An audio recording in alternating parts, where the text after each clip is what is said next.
ऐ मालिक, जो भी इस नुस्खे को इस्तेमाल करे उसकी बीमारी को तू जड़ से ठीक कर दे। मौला, शिफा तेरे हाथ में है। अस्सलाम वालेकुम दोस्तों।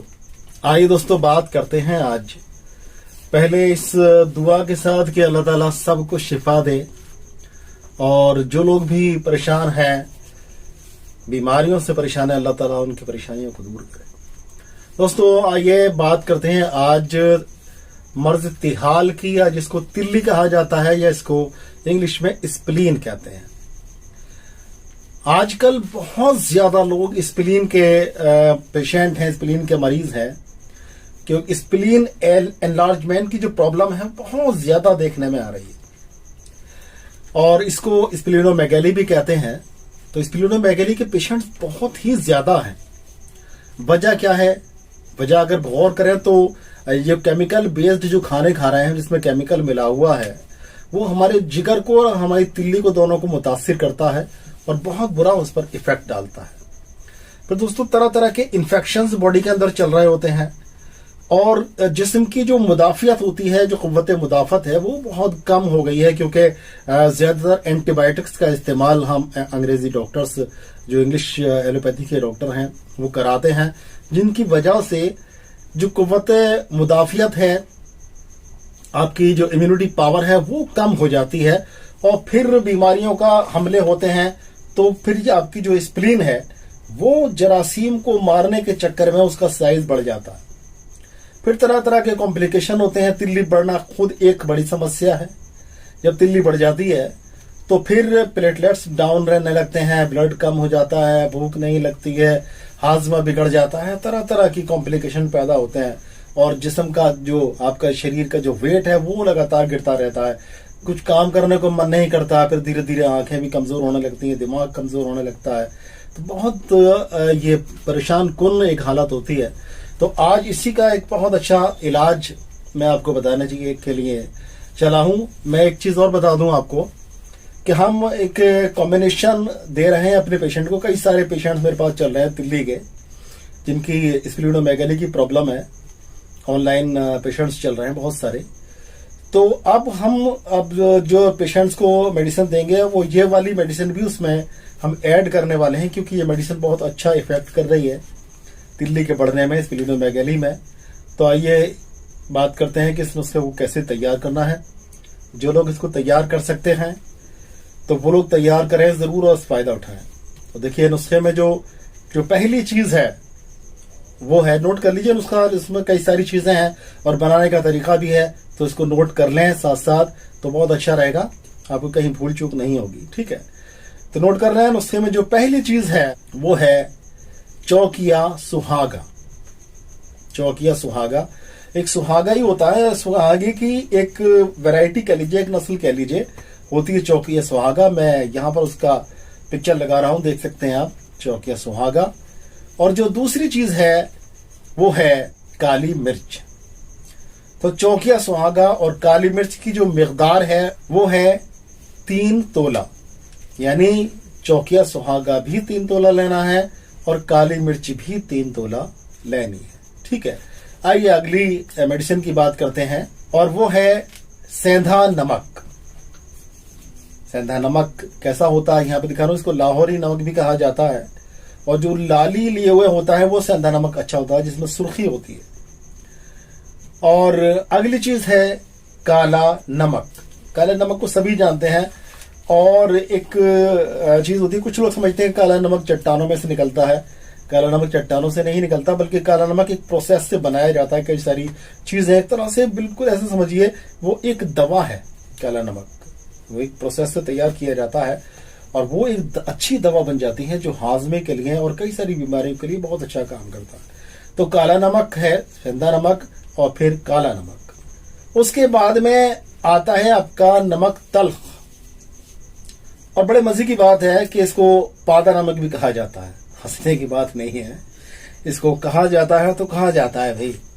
और इसको जो है नमक तल्ख कहा जाता है, या कड़वा नमक कह सकते हैं आप इसको। लेकिन इसको पादा नमक कह के भी इसको जाना जाता है। अगली जो चीज है वो है नमक सुलेमानी।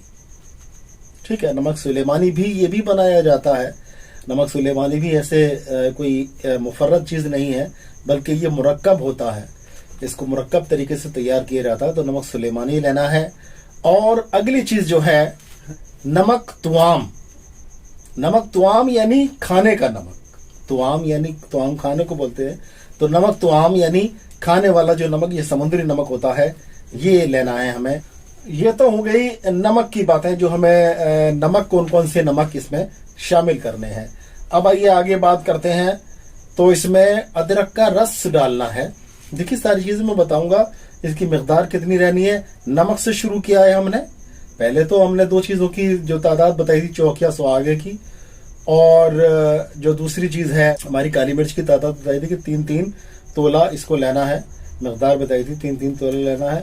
और अब ये जितनी भी चीजें चल रही हैं, ये हमें लेना है 6 तोला। तो कौन कौन सी चीजें हुई अभी हमें नमकियात की बात करी थी। अब हम बात करते हैं, हमें अदरक का रस भी 6 तोला लेना है। ठीक है। उसके बाद लेना है हमें घी क्वार का रस। घी क्वार का गूदा समझ लीजिए आप। घी क्वार का गूदा लेना है, वो भी हमें 6 तोला लेना है। उसके बाद में हमें लेना है नींबू का रस। नींबू का रस भी हमें 6 तोला लेना है। इसके बाद लेना है हमें, देखिए, शुद्ध सिरका। आप चाहें तो इसमें गन्ने का सिरका भी इस्तेमाल कर सकते हैं, चाहे तो इसमें सेब का सिरका इस्तेमाल कर सकते हैं, या जामुन का सिरका इस्तेमाल कर सकते हैं। वैसे इसमें आप जामुन का सिरका इस्तेमाल करें तो ज्यादा बेहतर रहेगा। तो जामुन का सिरका समझ लीजिए, वो भी हमें 6 तोला लेना है। ठीक है। अब देखिए, अब क्या करना है, हमने ये सारी चीजें मिलानी है। नमकियात को हमने पीस लिया है, सुहागा को हमने पीस लिया है, काली मिर्च को पीस लिया, सारे नमक को मिलाकर पीस लिया। और ये जो अर्क था, अदरक का रस है इसमें, नींबू का रस है इसमें, सिरका है और क्वार का रस है। ठीक है। तो ये भी हमें सारी चीजों को हमें एक जगह मिक्स कर देना है। और मिक्स करने के बाद में इसको नमकियात को, इसको सबको घोल देना अच्छी तरह से। और जब ये घुल जाए, वो उन अर्कों में घुल जाए, तब इसको एक बोतल में आप बंद करके रख दें। और बोतल में बंद करने के बाद में आप इसको धूप में रखें बोतल को। और बोतल को धूप में रखना है आपको तकरीबन 10 दिन तक। जब तक सुबह में धूप निकले तो धूप में रख दीजिए इसको, और शाम तक इसको रखा रहने दीजिए जब तक धूप रहती है। दूसरे दिन भी आप इसको इसी तरह से धूप में रख दीजिए। ठीक है। तो 10 दिन तक इसको धूप में रखना है।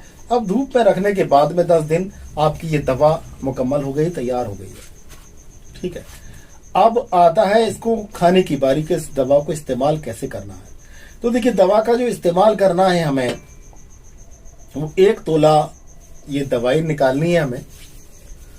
और इसमें 10 तोला सौंफ का अर्क, जिसको अर्क बादियान कहा जाता है, ये मार्केट में मिल जाता है। हमदर्द का भी मिलता है अर्क बादियान के नाम से। तो इसको हमें 10 तोला अर्क बादियान लेना है। और 1 तोला शिकंजबीन लेनी है, यानी नींबू के रस से बना हुआ शिकंजबीन। इसको बनाने का जो तरीका है शिकंजबीन का, वो ये है कि नींबू का अर्क ले लिया जाता है, रस ले लिया जाता है, नींबू का बीज उसके निकाल दिए जाते हैं। और फिर इसमें चाशनी करके शक्कर के साथ में इसको हम बना के रख लेते हैं। ये शिकंजबीन कहलाता है। तो इसका हमें 1 तोला लेना है। ठीक है। 1 तोला शिकंजबीन लिया, यानी नींबू वाला जो चाशनी वाला शरबत है वो ले लिया। और 10 तोला ले लिया हमने अर्क बादियान, यानी सौंफ का अर्क। और 1 तोला ये दवाई ले ली बोतल में से। इन सबको एक जगह डाल के इसको चम्मच से हिला के, और फिर इसको हमें पी जाना है। ठीक है। बस ये पूरा प्रोसेस हो गया आपका दवाई बनाने का और दवाई को इस्तेमाल करने का। अब आया सवाल कि हमें कितने दिन तक इसको इस्तेमाल करना है।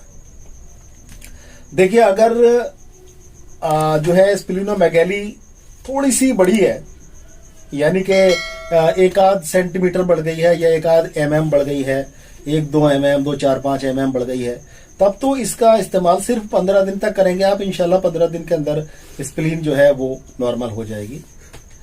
और अगर स्प्लिनोमेगेली ज्यादा दिन से चली आ रही है, सालों से लोगों को स्प्लिनोमेगेली की प्रॉब्लम है, कई साल हो गए हैं, और स्प्लीन बहुत ज्यादा लोगों की बढ़ जाती है, और इनके 20-20 सेंटीमीटर की स्प्लीन हो जाती है, उससे भी ज्यादा देखने में। यही कई पेशेंट मेरे पास चल रहे हैं। स्प्लीन के, जिनकी स्प्लीन जो है 25 सेंटीमीटर से भी कभी कभी कई पेशेंट्स की ज्यादा है, उनको भी फायदा है। बहुत सारे पेशेंट्स को उसमें से बहुत ज्यादा फायदा हो चुका है। अब ये मेडिसिन हम इसमें इंशाल्लाह शामिल करेंगे तो और ज्यादा फायदा होगा इंशाल्लाह ताला। तो जो लोग इसको बना सकते हैं वो आसानी से बना लें आराम से।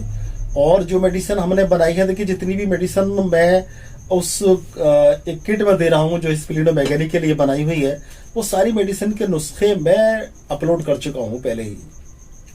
लेकिन लोगों का कहना यह था कि हाँ भाई हमसे ये नुस्खे तैयार नहीं होंगे, ये इनका प्रोसेस जो है बड़ा टफ है और कुछ मेडिसिन हमें मिल नहीं पा रही हैं, तो आप ही इसको तैयार कर दिए। तब हमने ये किट तैयार की जिसमें स्प्लीनोमेगाली के लिए यानी तिल्ली को बढ़ने के लिए बहुत अच्छा ट्रीटमेंट है। अब ये एक और दवा उसके अंदर हम शामिल करने वाले हैं ताकि इसका इफेक्ट और ज्यादा बढ़ जाए। तो अगर स्प्लीनोमेगाली ज्यादा है तो फिर कम से कम 2 से 3 महीने का ट्रीटमेंट करिए, 2 से 3 महीने तक ये मेडिसिन लीजिए। प्लस वो मेडिसिन एक बार वीडियो देख लेना, उसमें जो है एक वीडियो है बनाई थी मैंने कि ये 4 मेडिसिन हैं तिल्ली बढ़ने का सबसे अच्छा इलाज। डिस्क्रिप्शन में इसका लिंक दे दूंगा, उस वीडियो को आप देख सकते हैं, और कौन कौन सी उसमें दवाइयां हैं ये भी आपको पता चल जाएगा। प्लस ये वाली दवाई आप बना लीजिए, इसके इस्तेमाल करिए और इंशाल्लाह ताला फायदा उठाइए। ये बड़ा मुज़ी मर्ज है तिल्ली के बढ़ने का भी, तो इससे निजात मिल जाएगी इंशाल्लाह। सेहत आपकी हो जाएगी, आपको भूख भी लगने लगेगी, आपके वजन भी आपका बढ़ जाएगा, आपका ब्लड कम हो गया वो भी आपका सही हो जाएगा। प्लस आपकी जो प्लेटलेट्स डाउन रहती हैं वो भी नॉर्मल रहने लगेंगी और इंशाल्लाह एक सेहतमंदी की जिंदगी आप गुजारेंगे। तो दोस्तों देखिए, बहुत अच्छे नुस्खे और बिल्कुल सच्चे नुस्खे इस चैनल पर दिए जाते हैं। इस चैनल को सब्सक्राइब कर लीजिए, बेल आइकन ऑन कर दीजिए, और दोस्तों अगर वीडियो पसंद आई हो तो एक लाइक भी दे दीजिए। फिर मिलेंगे इंशाल्लाह किसी एक बीमारी का हल लेकर, बहुत अच्छा सा इलाज लेकर। तब तक के लिए अपने भाई डॉक्टर अतर शेरवानी को इजाजत दें। अस्सलाम वालेकुम व रहमतुल्लाहि व बरकातहू।